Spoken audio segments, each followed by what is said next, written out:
Howitzer has been a very strong mid lane caster pick for quite some time. He has a very good kit that makes him elusive, but also a great controller and zoner. Played well, Howitzer is an absolute beast. In this deck, I want to emphasize his high damage potential while also bringing some good utility for the rest of his team.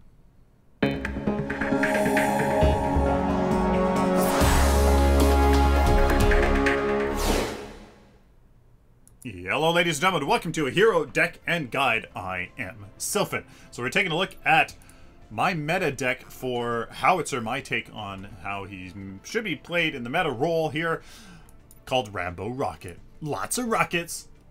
Yeah. So start off with the Archmagus, of course, as he is intended to deal damage. In the early game, we have a good amount of options here, with a Chronotonic that we'll talk about later, a health potion, 2 mana potions, and a healer token. We're actually going to, I thought I did this before, take away this mana potion, go in for a healer token in case you are going up against a Morigesh. You can make tiny changes like that. If you want to get this cast token, you can make those changes if you like. Just 2 healer tokens so that, you know, you can really sustain against a Morigesh. After that, you go into Sage's Ward, of course, into some options. You have 2 Adamant Edges here for some good amount of damage and a Cast Converter.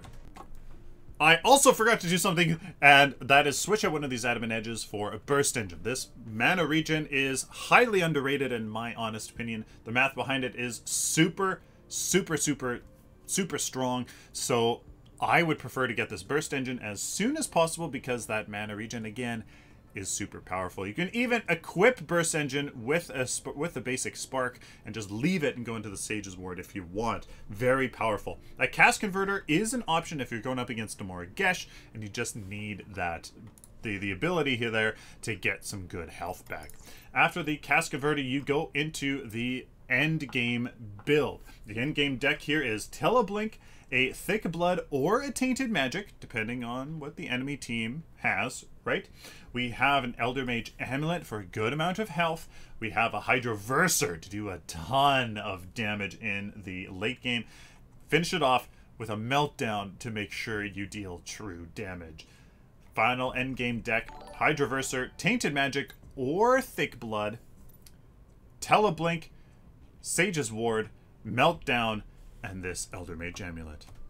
So right off the bat here, I chose to go with a mana potion and a healer token because this Gideon, if he's super, you know, super aggressive, I might need a health potion, but probably not.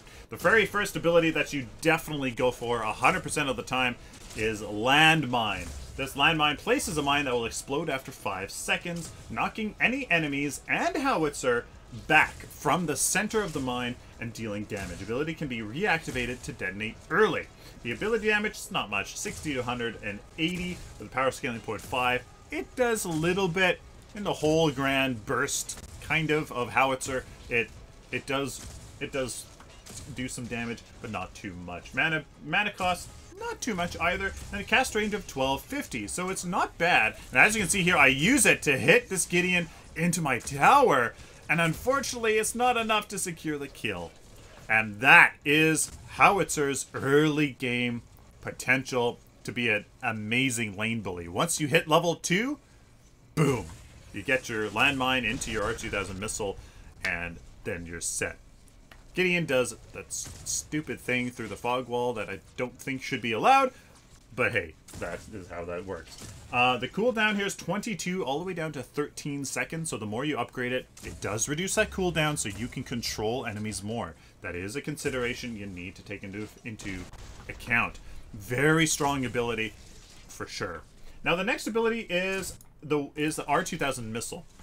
Howitzer fires a long-range rocket of 2200 range. It's far. That deals ability damage in an area. 100 to 280 damage with power scaling 1.25. It can do a ton of damage. And, yeah, it's pretty scary. Cooldown's 8 seconds. You can definitely use it quite a bit, but the mana cost is 100 to 145. You can see there that I use the the Howitzer combo, landmine into an R2000 missile to finish off that Gideon as my rampage there. We coordinated to get that kill. And then I stepped in, basic attacked once, and there you go. Awesome, awesome, awesome.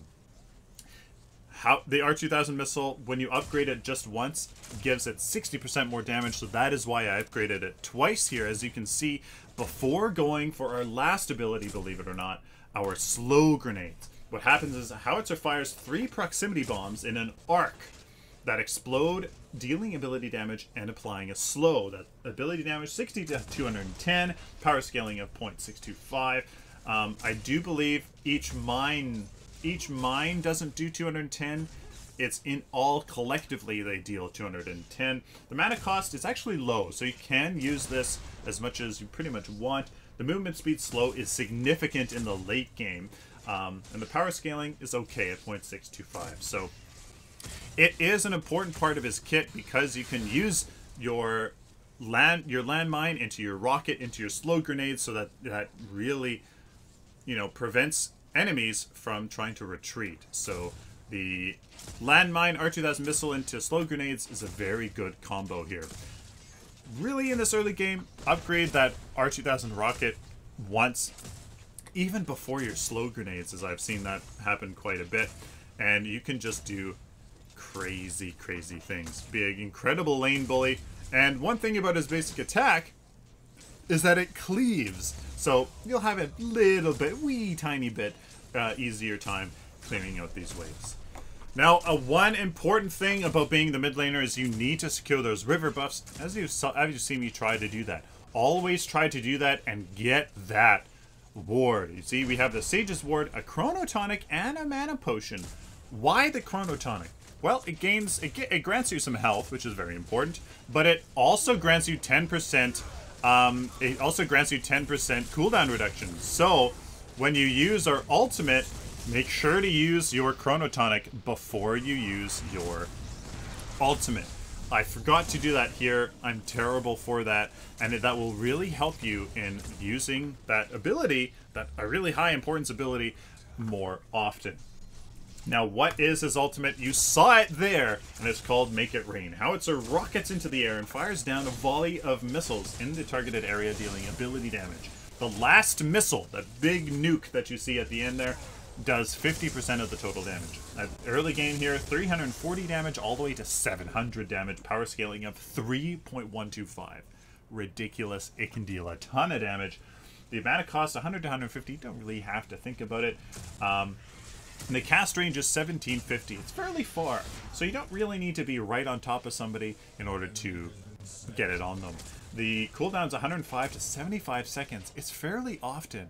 The issue is, to be honest with you, unless you have a decker to cage people in, or the mid lane or the jungle to really focus somebody in, or the jungle camp, or the raptor camp, or the orb prime, it's really hard to make his ultimate really worthwhile. It really is. So just try your best. Just really try your best to use it in an appropriate spot. As you can see, Howitzer has great escape. You can use his ultimate to escape because you go up, and then you can choose which way you fall down. Unfortunately, I didn't have it up. My landmine wasn't enough, and my slow grenades wasn't enough to keep me safe. Now, one thing you need to remember about his landmine is that you can use it to interrupt people. Here's a Snarbash. I'm like, nope, I missed my missile there to finish him off, but Revenant does anyways. Tremendous potential, wombo combo potential, stacking of crowd control. Ugh, it's really, really nice on Howitzer. Again, I forget my Chronotonic, and I preemptively used it there for that Kwong. Unbelievably, he gets away. To be honest with you, we get the crunch anyways, but yeah. So there you guys go. We go into our Adamant Edge here. Again, I did change that. There was a tweak I wanted to make. Just forgot about it. That burst engine, that mana regen will really, really help you sustain in lane. Make it possible for you to get more CP. And that is why we want it. Now watch as I zone for my friendly Kwang here with my landmine. I hit the enemy Kwang away so he doesn't really do much. I see him coming, I'm like, nope, get away from me. Now this is a good showcase of the escape potential of his ultimate. Now what you can do with his ultimate is use your Make It Rain, go into the air, and then as you're falling down, you can use your landmine to knock people into your ultimate. I honestly have pretty much never been able to do that, but the high skill players can absolutely do it tremendously. It's very, very effective. As you can see here, we actually get some sort of a good engagement out of this, but unfortunately our phase gets taken out from a Grey Revenant ult. Now, as Howitzer with your landmine, remember you can make some plays happen. I have the purple buff and I'm like, ooh, I want this Howitzer. He's a support player. I can definitely take him out. There's my landmine into my rocket, but it doesn't finish him off. The Revenant does. I go down because, well, I appeared out of nowhere in the middle of the whole entire enemy, but my taking out the high priority target, that support, enabled the rest of my team here to make stuff happen. Very nice. So at this point, I've transitioned into the Elder Mage Amulet for power, but more importantly, that health, which I'm really feeling like I need at this point. I'll have the Teleblink because Howitzer, if you can blink forward into a good landmine to secure the kill on a high priority target or anybody really, it's very strong. And of course, you can use that Teleblink to get out of bad situations. So here's a little showcase of the Teleblink and also the landmine here. I see the Narbash using his ult. I do that and I make sure I do that. I blink forward to try to secure the kill, but I don't use my Q. I probably could have got him. I used my ult anyways, but the obliterate from the Revenant gets me. I'm kind of losing it at this point. I'm trying to be a little, maybe too many plays. I'm feeling really good on Revenant this game.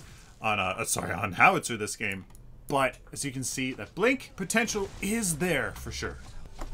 So watch how this all starts from a placed landmine. I go forward here, I knock the Revenant here. I think I do hit my missile there. My Rampage and Kwang here position very well to dive deep there and get that kill. And at this point, this is just super easy. I use my ultimate there more to zone the enemy out, even though the Kwang did eat it all. And at this point, I'm like, ooh, I'm out of position in between two